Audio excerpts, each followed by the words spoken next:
Welcome back, students. Good morning. Next chapter is the Sultans of Delhi. Okay, Sultans of Delhi related to history subject and third chapter of history subject. Okay, let us go. The Turkish invader were newcomers in India, and they expanded the Muslim frontiers after the death of the Muhammad Ghori in 1206. His empire got divided between his generals. Okay, यानी कि जो 11th century था इसके पहले महमूद गजनवी और बाद में मोहम्मद गोरी ने इंडिया पे अटैक किया। ओके, तो इंडिया पे अटैक करने के बाद जो 1191 और 1192 में जो first war of Panipat and first war of Tarain and second war of Tarain जो लड़ा गया, इसमें सेकेंड वार ऑफ तराइन में मोहम्मद गोरी ने पृथ्वीराज चौहान जो दिल्ली और अजमेर का रूलर था उसको डिफीट करके और इंडिया में मुस्लिम डायनेस्टी की फाउंडेशन को रखी। ओके, उसका एक कमांडर इन चीफ था, खास करके उसका स्लेव्स था, गुलाम था कुतुबुद्दीन ऐबक। वापस जाते समय मोहम्मद गोरी ने कुतुबुद्दीन ऐबक को इंडिया का वायसराय बना के गया। टोटल जो देख रेख का काम था, जो सुपरविजन का काम था, वह कुतुबुद्दीन ऐबक को, और टाइम टू टाइम इंडिया आता था। बट 1206 या 5 में उसकी डेथ हो गई। वापस जाते समय किसी ने मोहम्मद गोरी की हत्या कर दी, और उसके बाद मोहम्मद गोरी के जो 3 गुलाम थे जिन्हें स्लेव्स कहा जाता है, इनमें एक कुतुबुद्दीन ऐबक था, इसे भी उसने खरीदा था। उस समय गुलामी की प्रथा आम थी, आदमियों को खरीद फरोख्त किया जाता था लोगों की, तो यह उस समय काफी कॉमन हुआ करता था। तो कुतुबुद्दीन ऐबक एक एल्दोस था और तीसरे के नाम था कुबाचक। ओके, जो एल्दोस था इसे स्पेशल रूप से सेंट्रल एशिया, जहां से गोर प्रदेश से आया था मोहम्मद गोरी, वहां का यह रूलर्स था इसके मरने के बाद। और जो कुबाचा था यह सिंध और मुल्तान के आसपास के एरिया को कंट्रोल में किए हुए था, और दिल्ली और उसके आसपास का एरिया जो भी इंडिया में था उसको कुतुबुद्दीन ऐबक अपने कंट्रोल में लिया था। ओके, तो उसके जनरल्स के बीच में डिस्ट्रीब्यूट हो गया द दिल्ली। और यह भी क्या थी, कुतुबुद्दीन ऐबक के लिए यह एक प्रॉब्लम थी, क्योंकि जो यलदोस था वहां से बैठा हुआ वह क्या करने लगा, टोटल इंडिया पे भी कुतुबुद्दीन ऐबक की जो डायनेस्टी थी उस पे भी अपना दावा करने लगा कि चूंकि हम वहाँ सेंट्रल में हैं, मोहम्मद गोरी का मेन जो एरिया है, तो इस पे हमारा भी दावा बनता है। बाद में चल के कुतुबुद्दीन ऐबक ने इन तीनों से युद्ध लड़ा और लास्ट में जो वहाँ का एल्दोस था उसको 1215-16 में एक वार हुआ जिसे थर्ड तराइन वार कहा जाता है, जिसमें इल्तुतमिश ने एल्दोस को डिफीट करने का काम किया था। उसके बाद ये जाके जो खतरा था यह समाप्त हुआ था दिल्ली सल्तनत के ऊपर से। द दिल्ली सल्तनत was founded by a slave general of Ghori, Qutbuddin Aibak. Okay, it change his history of India, जिसने इंडिया की हिस्ट्री को चेंज करके रख दिया। देखिए फर्स्ट, अब देखिए स्लेव डायनेस्टी इसलिए कहा जाता है क्योंकि जो जितने भी इस डायनेस्टी के रूलर्स रहे वह किसी न किसी के स्लेव्स थे, गुलाम थे। जैसे मोहम्मद गोरी कुतुबुद्दीन ऐबक का गुलाम था, उसे परचेज किया था।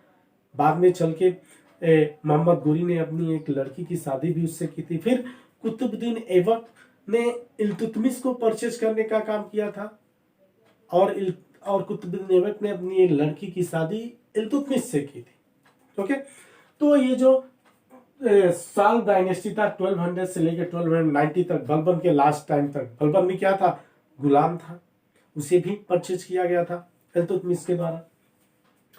तो इसीलिए इसको स्लेव डायनेस्टी कहा जाता है, जो सल्तनत हिस्ट्री में 1206 से लेके और 1290 तक रहा।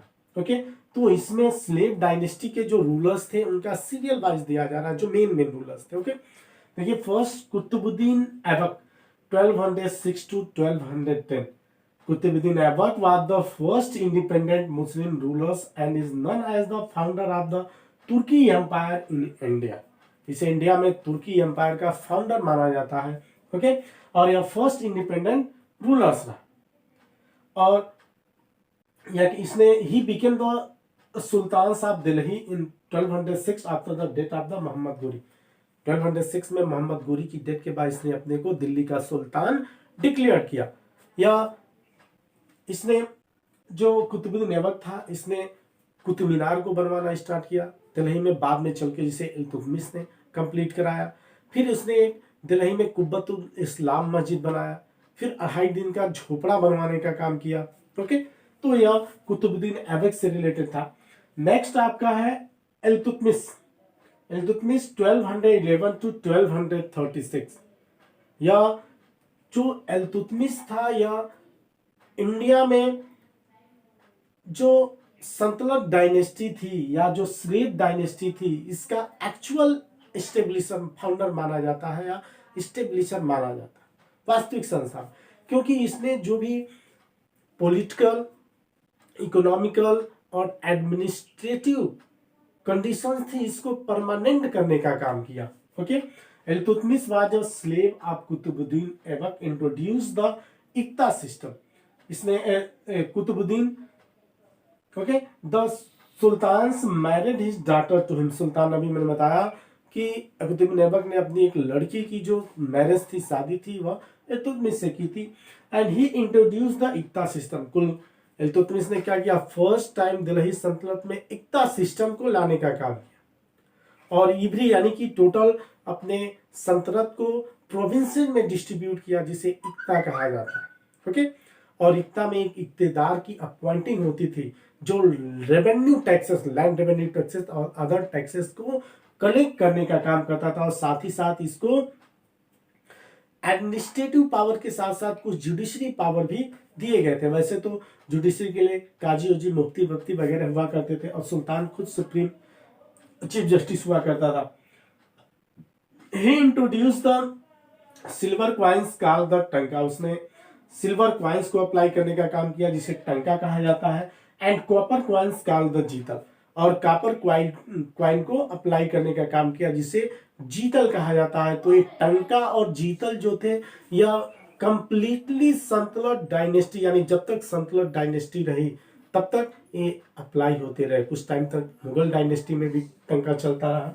Okay, and these coins were used throughout of the sultans period, यानी सल्तनत पीरियड, टोटल सल्तनत पीरियड के दौरान, थ्रू आउट द सल्तनत पीरियड यह चलता रहा. And Turkane Chihalgani establish by Iltutmish. चूंकि डिफरेंट सेंट्रल एशिया से जो अफगानी आए थे, तुर्की आए थे, ओके, और जो ईरानी थे, तो जितने भी ये नॉवेल्स थे, इनका अपना अपना एक ग्रुप हुआ करता. बाद में चल के जब ये टोटल सिस्टम को देखा, तो इल्तुतमिश ने सेंट्रलाइज करने के लिए एडमिनिस्ट्रेशन को, उसने एक तुर्काने चिहलगानी नामक ग्रुप को इस्टेब्लिश करने का काम किया, जिसमें इल्तुतमिश के पर्सनली उसके खासम खास 40 नॉवेल्स होते थे, जिन्हें अमीर कहा जाता.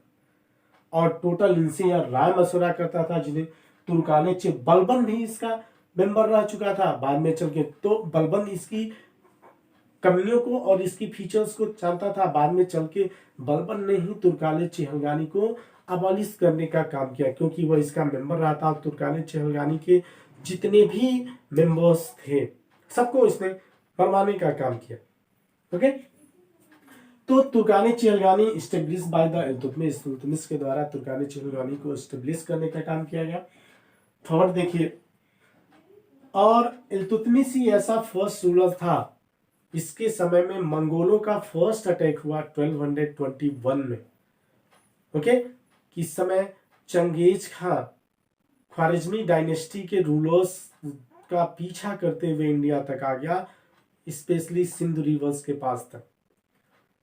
और बाद में चल के जो जलालुद्दीन मंगबरनी था, ख्वारिज्मी डायनेस्टी का राजकुमार प्रिंसेस, उसने इल्तुतमिश को खत भी भेजा, एक दूत भेजा कि आप हमें सहायता करिए, लेकिन मंगोलों की शक्ति से, स्पेशली चंगेज खां की शक्ति से वाकिफ था, इसीलिए उसने उसे कोई सहायता नहीं दी, दूत की हत्या करा दी। बाद में मंगोल वापस चले गए सिंध नदी के उस पार से, जिससे क्या हुआ, एक बहुत बड़ा खतरा दिल्ली सल्तनत पे टल गया। अगर मंगोल आ जाते तो फिर दिल्ली सल्तनत का नामो निशान मिट गया होता। ओके, और फिर इसने यह फर्स्ट रूलर्स था जिसने 1228 में खलीफा, जो इस्लामिक स्पिरिचुअल हेड हुआ करता था, उसकी मान्यता दिल्ली सल्तनत को दिलाई इसने, जिससे हुआ कि सेंट्रल एशिया और इंडिया, जो दिल्ली सल्तनत के बीच में जो कंपैरिजन था बार बार कि यह एक प्रोविंसेस के रूप में मानते थे, तो इसकी भी समाप्ति हो गई। ओके, अब नेक्स्ट है रजिया सुल्तान, जो 1236 to 1240 तक रही। रजिया इल्तुतमिश की पुत्री थी, जो बहुत ही एबल डॉटर्स थी, काफी योग्य पुत्री थी। इसीलिए लास्ट में चल के ये अपने तुर्काने चिहलगानी सदस्यों से बलबन ने यह डिक्लेयर कर दिया उनके बीच कि जब मेरी मृत्यु के बाद मेरी पुत्री, मेरी डॉटर रजिया ही सुल्तान बनेगी। ओके, बाद में चल के 1236 में जब इल्तुतमिश की डेथ हुई, तो इसके बाद रजिया दिल्ली की गया, और रजिया को दिल्ली की जनता ने गद्दी पे बैठाने का काम किया।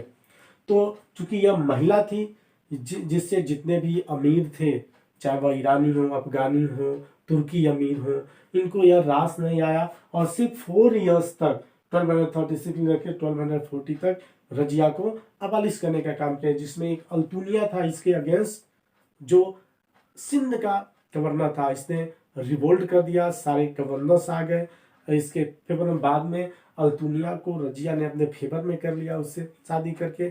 फिर दूसरे अमीरों ने 1214 के आसपास इन दोनों की हत्या कर दी।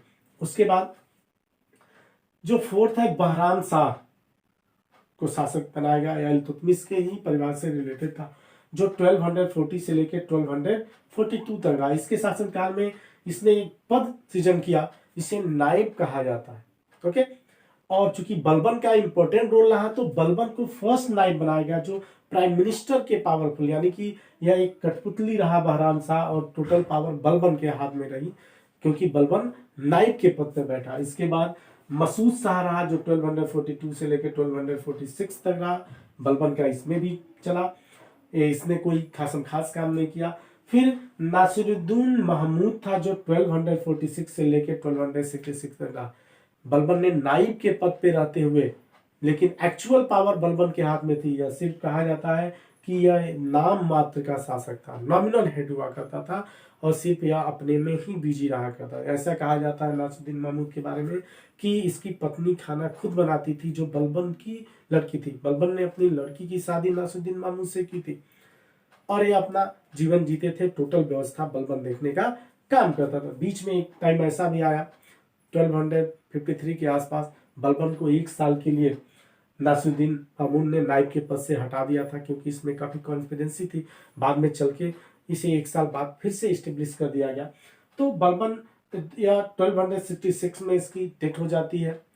ऐसा कहा जाता है कि बलबन ने इसे करवा दिया, जो भी हो, लेकिन कंडीशन, इसकी हत्या के बाद, इसकी मृत्यु के बाद, डेथ होने के बाद गयासुद्दीन बलबन खुद गद्दी पे बैठता है। ओके, यह 1266 से लेकर 1286 तक यह शासन करता है।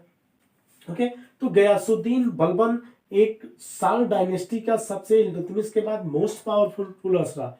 इसने काफी इंप्रूवमेंट भी एडमिनिस्ट्रेशन में करने का काम किया, और दिल्ली सल्तनत को ऑर्गेनाइज करने का काम किया। उसने अपने साम्राज्य, जो एम्पायर था, उसको एक्सपेंड करने का काम नहीं किया, बहुत लाइटली लेवल पे एक्सपेंड किया, लेकिन सबसे ज्यादा इसे मजबूती देने का काम किया। और गयासुद्दीन बलबन के टाइम में मंगोलों का भी अटैक होता रहा, जिसमें इसका एक पुत्र महमूद की डेथ हो गई। ओके, 1280 के आसपास। फिर उसके बाद गयासुद्दीन बलबन ने एक दीवाने अर्ज, जिसे सैनिक विभाग, यानी कि जिसे आर्मी डिपार्टमेंट कहा जाता है, उसको स्टेब्लिश करने का काम किया, जिसे दीवाने अर्ज कहा जाता है। इसने बलबन ने ही दो सिस्टम लाने का काम किया, दाग सिस्टम और हुलिया प्रथा। दाग एंड हुलिया प्रैक्टिस लाने का काम किया, जिसमें घोड़ों को दागा जाता था और उनका हुलिया लिखने का भी काम किया जाता था। बाद में चल के अलाउद्दीन खिलजी ने इसे और प्रमोट करने का काम किया, इस व्यवस्था को। साथ ही साथ बलबन एक बहुत ही इंपॉर्टेंट रूलर रहा। इसके काल में दिल्ली सल्तनत का एडमिनिस्ट्रेशन का भी डेवलपमेंट हुआ। साथ ही साथ टैक्सेशन के एरिया में भी रिफॉर्मेशन हुए। कुछ बलबन ने कुछ राजपूताना और कुछ आसपास बंगाल पे भी इसके टाइम में अटैक किया गया था।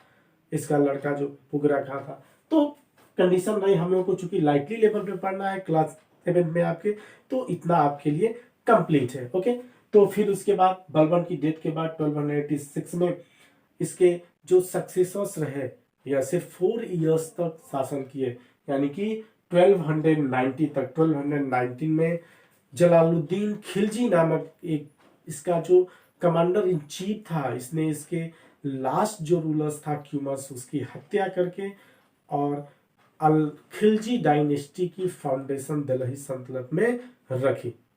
ओके, तो अब नेक्स्ट वीडियो में खिलजी डायनेस्टी के बारे में एक्सप्लेन किया जाएगा। Thank you.